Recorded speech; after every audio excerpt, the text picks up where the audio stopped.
அனைவருக்கும் வணக்கம். நாம் இந்த வீடியோவில் பார்க்க போகிறது சீர்காழியை சுற்றியுள்ள 108 திவ்ய தேசங்கள். சீர்காழியை சுற்றி மொத்தம் 12 கோயில், 11 திவ்ய தேசம். அதாவது 2 கோயில் ஒரே திவ்ய தேசமாக கணக்கு எடுத்துக்கிறாங்க. ஸோ அதனால் மொத்தம் 11 திவ்ய தேசங்கள் இருக்குது.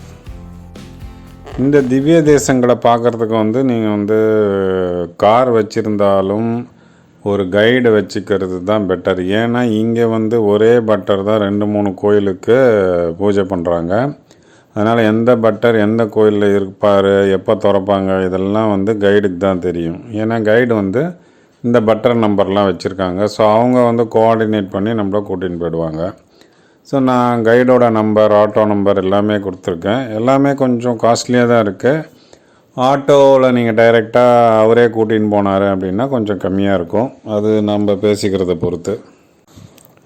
இந்த 11 திவ்ய தேசங்கள் உருவான கதை சுவாரஸ்யம். அதாவது தக்ஷன் சிவனை அழைக்காமல் யாகம் செய்தது நம்ம அனைவருக்கும் தெரியும். ஸோ சிவன் கோபம் கொண்டு ருத்ர தாண்டவம் ஆடினாராம். அப்போ நிறைய லிங்கங்கள் தோன்றிகிட்டே இருந்தது. அதில் இந்த 11 லிங்கம் மிக வேகமாக தோன்றி ருத்ர தாண்டவம் ஆடியதாம்.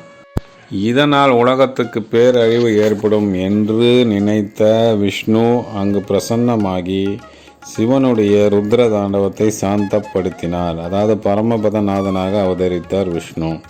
ஸோ இதில் சமாதானம் அடைந்த சிவன் விஷ்ணு 11 வடிவத்தில் உருவாக சொன்னாராம். அதை செவிமடித்த விஷ்ணு தான் 11 வடிவம் கொண்டு இந்த இடத்துல காட்சி அளிக்கிறார். அதான் திருநாங்கூர் திவ்ய தேசங்கள் என்று அழைக்கப்படுகிறது. இப்போ வாங்க நம்ம ஒவ்வொரு கோயிலாக பிரீஃபாக பார்ப்போம். முதல்ல அண்ணன் கோயில் அப்படின்னு திருவள்ளாக்குளத்தில் இருக்குது. அண்ணன் கோயில் அப்படிங்கிற பேர் இவர் நம்ம திருப்பதி பெருமாள் இருக்கார் இல்லையா, அவருக்கு அண்ணனாக கருதப்படுகிறார். அதனால் திருப்பதி செல்ல முடியாதவர்கள் அவர்களுடைய வேண்டுதலை இங்கேயே வேண்டி வழிபடலாம் அப்படின்னு சொல்கிறாங்க.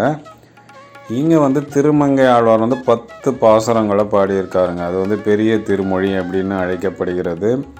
தாயார் அலர்மேல் மங்கை.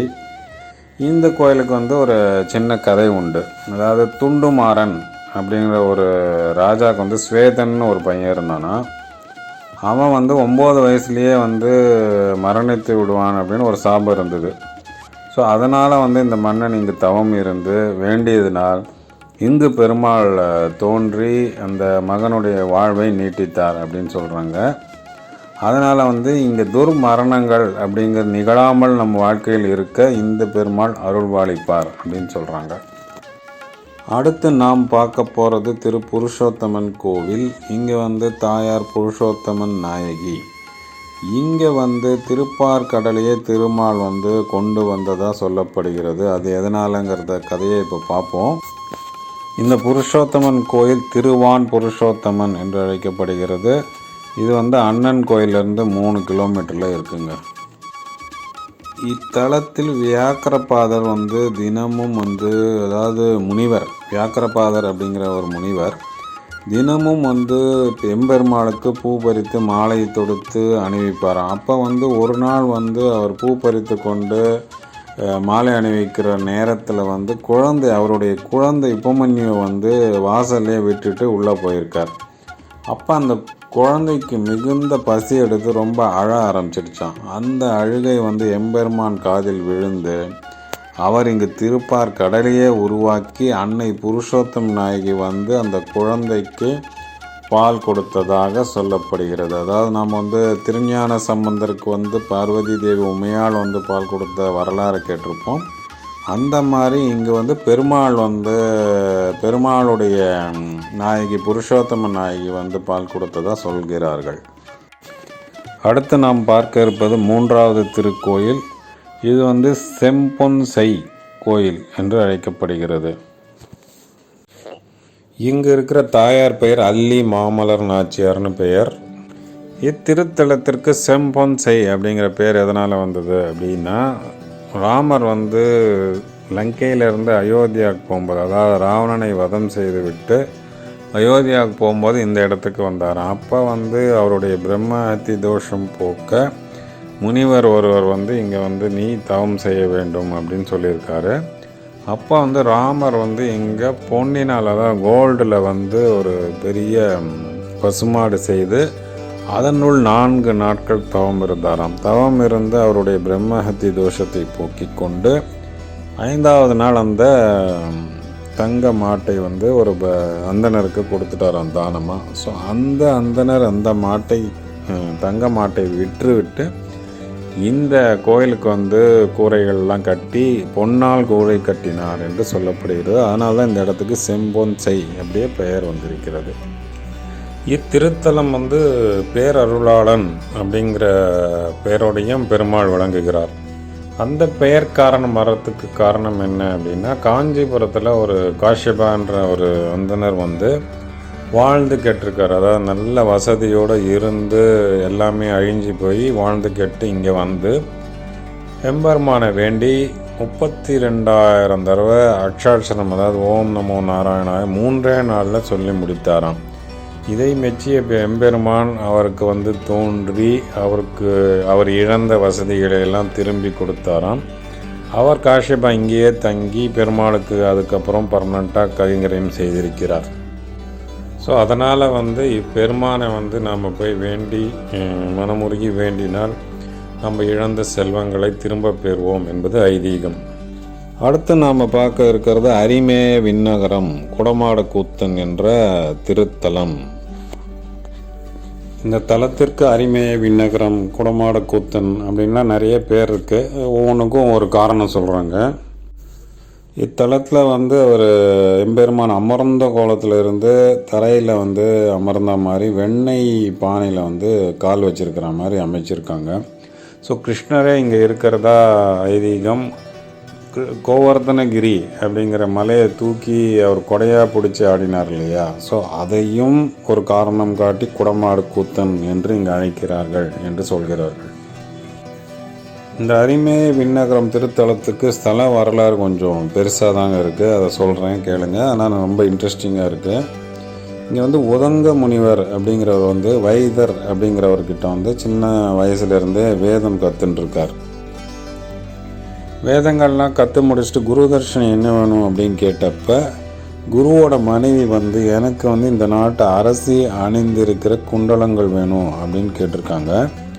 ஸோ இவரும் உதங்க முனிவரும் அந்த அரசிக்கிட்ட போய் கேட்டிருக்கார். அவங்க வந்து இந்த வைதர் அவங்க ஒய்ஃப் பற்றி தெரிஞ்சதுனால அவங்க தன் குண்டலத்தை கழட்டி கொடுத்துருக்காங்க.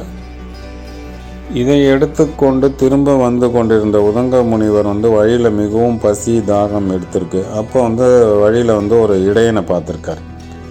அவங்கிட்ட வந்து ஏதாவது கொடுப்பா, ஒரே பசியாக இருக்குன்னு கேட்கும்போது அவன் வந்து என் பானையில் பசுவின் சாணமும் கோமியமும் தாங்க இருக்குது, உங்கள் குருநாதரே அதை தான் சாப்பிட்டார், நீங்கள் வேணா அதை சாப்பிடுங்கள் அப்படின்னு சொல்லியிருக்கான்.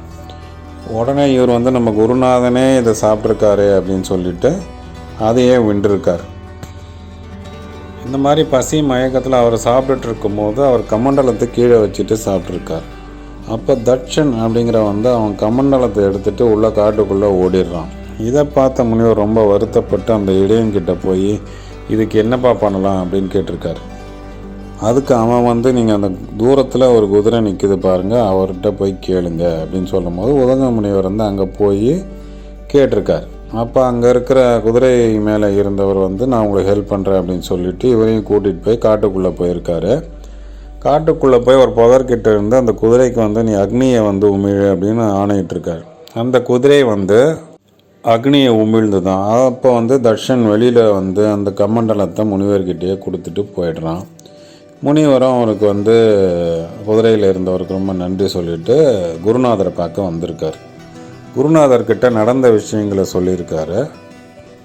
தன் ஞான திருஷ்டியால் நடந்ததை உணர்ந்த குரு வந்து அவர்கிட்ட சொன்னாராம், அவன்கிட்ட வந்தது இடையன் வடிவில் வந்தது திருமாலை தான்ப்பா, குதிரை மேல் இருந்தது இந்திரன், குதிரை வந்து அக்னி வந்து குதிரை வடிவில் வந்தது அப்படின்னு சொல்லும்போது இதை கேட்டு மெய்சிலிர்த்த உதங்க முனிவர் இந்த மாதிரி இடையன் கோலத்தில் வந்து எனக்கு அருள் புரிந்த எம்பெருமான் எனக்கு நேராக காட்சி அளிக்கணும் அப்படின்னு சொல்லி வேண்டி அப்போ இத்தலத்தில் எம்பெருமான் அவருக்கு காட்சி அளித்திருக்கிறார். அதுதான் இந்த ஸ்தலத்தின் வரலாறு. இதுவரைக்கும் நம்ம 4 திவ்ய தேசங்களை பார்த்துருக்கோம், சீர்காழியை சுற்றி உள்ள திவ்ய தேசங்கள். இப்போ நம்ம பார்க்க போகிறது வைகுண்ட விண்ணகரம் அப்படிங்கிற ஸ்தலம். வைகுண்ட விண்ணகரம் என்று அழைக்கப்படுகிற இந்த திருத்தலத்துக்கு ஒரு பெரிய ஸ்தல வரலாறு இருக்குங்க. அதாவது இஷ்வாகு குலத்தில் ராமர் பிரான் பிறந்த குலத்தில் பிறந்த ஸ்வேதகேது என்ற மன்னன் ஒருவன் இருந்தான். அவனும் அவன் மனைவி தமயந்தி இருவருக்கும் வைகுண்டத்தில் பெருமாளை பார்க்கணும் அப்படிங்கிறது நீண்ட நாள் ஆசை. அவங்க இந்த அரசனாக இருந்ததுனால அந்த கடமைகள்லாம் முடிச்சுட்டு தவம் இருந்தாங்களாம். சூரியனை பார்த்து சுற்றி அக்னி வளர்த்து 2 பேரும் நீண்ட நாட்கள் தவம் புரிந்திருக்கிறார்கள். இவர்கள் தவ காலங்கள்லாம் முடிந்து வைகுண்டத்தை அடைஞ்ச போது அங்கே பெருமாளை காணவில்லை. இதை பார்த்து இவங்க 2 பேரும் அதிர்ச்சி அடைந்து நாரத பெருமாள்கிட்ட போய் கேட்டிருக்காங்க. அதுக்கு அவர் சொன்னாராம், நீ எவ்வளோ நீதிமான் நேர்மையாக பூலோகத்தில் இருந்தாலும் தான தர்மங்களை செய்யாமல் விட்டுட்ட, அதனால் இங்கே நீ பெருமாளை பார்க்க முடியல. இதற்கு பரிகாரமாக நீ பூலோகத்தில் காவேரி கரை கிட்ட இருக்கிற ஐராவதேஸ்வரரை வணங்கி வழிபடு, அவர் உனக்கு வழிகாட்டுவார் அப்படின்னு சொல்லியிருக்கார்.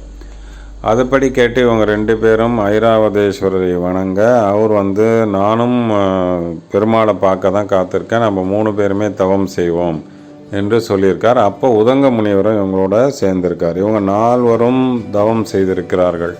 இந்த தவத்தை மெச்சி எம்பெருமானும் ஸ்ரீதேவி பூதேவி சமேதராக இவர்களுக்கு காட்சி அளித்த இடம் தான் இந்த இடம். அப்போ ஐராவதேஸ்வரர் சொன்னாராம், நீங்கள் பெருமாளை நீங்கள் இங்கே காட்சி அளித்ததனால் இந்த இடம் வைகுண்ட விண்ணகரம் என்று அழைக்கப்பட வேண்டும், உங்கள் பெயர் வைகுண்டநாதர் என்று அழைக்கப்பட வேண்டும் என்று வேண்டிக் கொண்டாராம். அதன்படியே பெருமாள் அருளி இருக்கிறார்.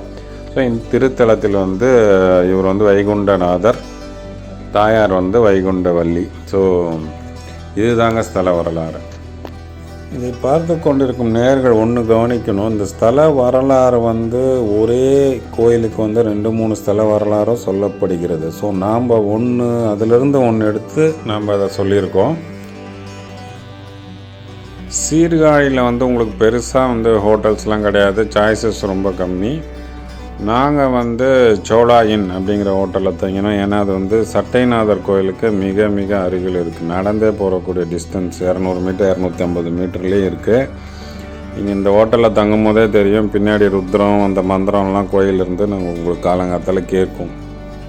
அதே மாதிரி நம்ம உணவு சாப்பிட்றதுக்கும் பெருசாக ஹோட்டல் கிடையாது.